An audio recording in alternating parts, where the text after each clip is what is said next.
What's up guys, welcome to Supercars of London. Now you join me 7 days prior to the current day. So right now, I'm probably in the midst of the Geneva Motor Show, going from stand to stand to try and catch a glimpse of what each manufacturer has on display at what is possibly the best motor show in the world. However, 7 days prior to this, the 1st of March, which is today, a little bit confusing, I'm headed to Mclaren Automotive. I've exclusively been invited with my camera to have a sneak peek of the new Mclaren 720S. Now I can't wait to see this car because I feel that this is possibly the most talked about car for the last 6 months, with renders coming out of people's ears on Instagram and Twitter and information that hasn't yet stacked up to any of the real performance statistics. So today I'm going to be putting my sensible hat on and doing the best job I can possibly do at documenting what I feel about how this new car looks, what the performance figures mean, what the technology in this car means for the supercar industry as a whole, and are McLaren taking a big slice out of Ferrari's pie in the supercar world? It wouldn't be a trip to MTC without their latest brand ambassador slash brand ambassador volunteer. Mr. Seen Through Glass is joining with his cameras to, I suppose, film the 720 as well. Can all of this stuff that I'm filming now be in the video? Absolutely not. We are now in the McLaren secret room, about to see the 720S for the first time. Excited. I'm so excited. Right. Here's my reaction and Sam's reaction of seeing it for the first time.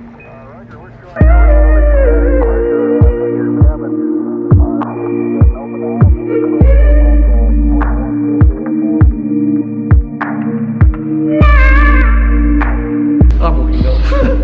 Holy... There's no other word. What?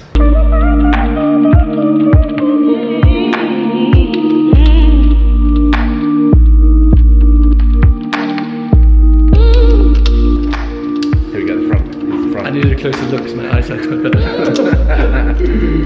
Yeah, it's front, that's really good. Oh my god.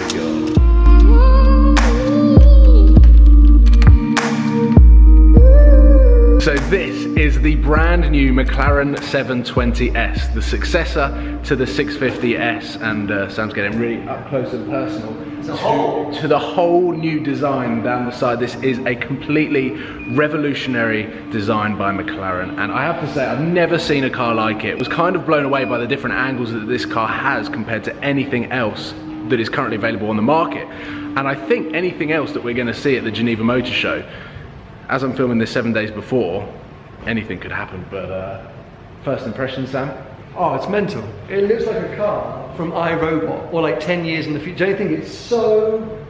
I think it's so futuristic. I can't quite comprehend the front end of this car because I've never seen a car like it. It's aero everywhere, like just... It's mind-blowing. There are holes in places you would not expect. So it is a whole new carbon tub, which you get on most hypercars, but not in cars in this sort of price bracket. This is McLaren's entry-level supercar, or they call it the entry-level supercar because the 540 then, Sports Series, they call it. In my eyes, the performance of the entire Sports Series is supercar level. So what this has in the rear, in the brand new 4-litre V8 that sits so much lower down in the car, my mind boggles at the performance that this car carries. And if this is what is going to be rivaling the likes of Ferrari, Lamborghini, Porsche, AMG, then oh my god, this coming out of Britain is something that makes me proud to be British, the fact that it's built here compared to all of the other. Yeah, there's an added bonus about it. I've noticed the first floor though. Not certain because we haven't investigated properly, but I'm pretty sure there's no glove box. No? No, 540C, glove box. So I think the only thing that's awkward about the McLaren is getting in, and even that's not too awkward. You just have to reach around, hit the button, and then all of a sudden you are greeted by these massive doors that have an incredible design. Just look down there. 10 years ago, you would not think that aerodynamics could come this far to create doors that look like this. But also, check out this panel of glass here that actually cuts away from the roof, enabling it much easier for passengers and owners to get in. And it also allows probably people larger than 5'11" to get in, where most supercars you kind of have to be under the magic 6 foot number to be able to fit in comfortably. We've got a brand new McLaren design. This is a folding display, and then up here on the top is where you get a dedicated race rev limit to basically nail this car on the track.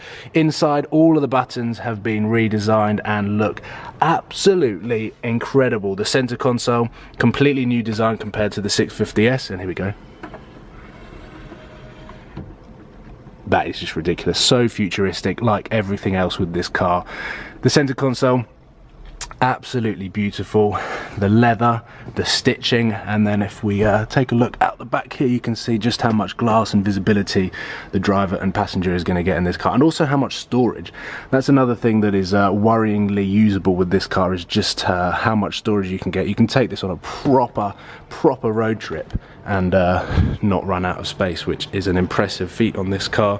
The active aero here, which makes for the stopping power to be sort of unrivaled in this category of cars. The brakes, even better performance. Again, things that you probably don't want to hear from me that you can read on Google, but it's just so exciting to see where McLaren are going and where they have come since building a 12C. Because if you put this next to a 12C, then you can just see how far McLaren have come, leaps and bounds, to building such a stunning car. And that moves nicely on to the development of McLaren as a company and McLaren Automotive in building cars. Like I just said, putting a 12C next to this car, or just lining all of the cars up, not only was the first experience of a 12C, it gave me a headache because the car was so fast. Without fail, this car through the gears gives me a headache. Every single car that I've experienced and driven since has been a better version of the one before. The rate that McLaren are developing in technology, but also engineering and cars, is actually quite frightening. And putting that next to Ferrari, Porsche, Lamborghini, that just seem to bring out cars that kind of look the same as the ones before, more of a hint at 458 and 488. McLaren are doing the complete opposite. The rate of development is so exciting that this is going to be on our streets in 2017. I'm not entirely sure McLaren are going to want me to mention this, but when I had a press drive with a BMW, it was the first time that I actually got a sense that automotive companies were also treating themselves as technology companies. But today, McLaren are just going like this. They are just making leaps and bounds, and they are making massive leaps. Compared to other companies, McLaren are going to be ahead of Ferrari and Porsche, or I feel they're going to be ahead of Ferrari and Porsche in the next couple of years. And this, 720 PS, at the price point that this is expected to sit at, is just going to wipe the floor of anything in its category. And they've proven that with the 570S. It beat the R8 V10, it beat the Huracan, it won Evo Car of the Year. What is this going to do? What is the successor to this going to do? What is the hardcore version of this, which I assume they're going to be doing like they've done with the 675 LT?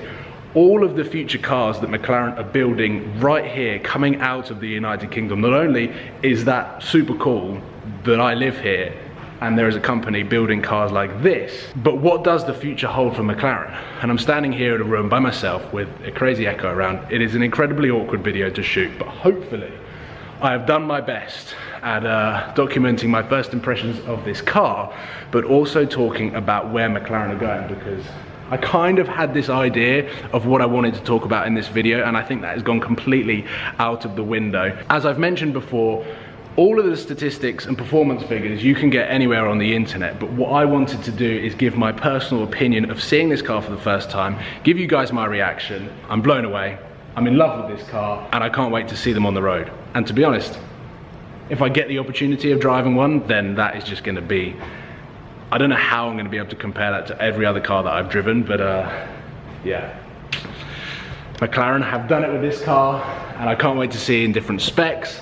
And I'd like to think that whilst you're watching this and the Geneva Motor Show is going on, that there are going to be some different specs other than this. This one is probably one that I'd actually order from factory, but it would be nice to see them in some bright colours. So McLaren, if you're listening to this video, you've already planned this, but anyway, it would be nice to see some of these cars in bright colours. So there we go. I have no idea how that video is going to come out, but it was an amazing experience, and hopefully you guys like the look of the 720S, and when it comes onto the road and once people have started to drive them, I think people will start to get what I'm talking about in terms of McLaren are starting to creep up very quickly on Ferrari and the other supercar manufacturers. Give it a thumbs up if you like the look of the 720S, or comment below if you do prefer the Ferraris or the Lamborghinis. Let me know in the comment box below, and subscribe if you haven't already, because there is going to be a lot coming this week from Geneva, and once I'm back in the UK, got some really exciting video plans, especially another episode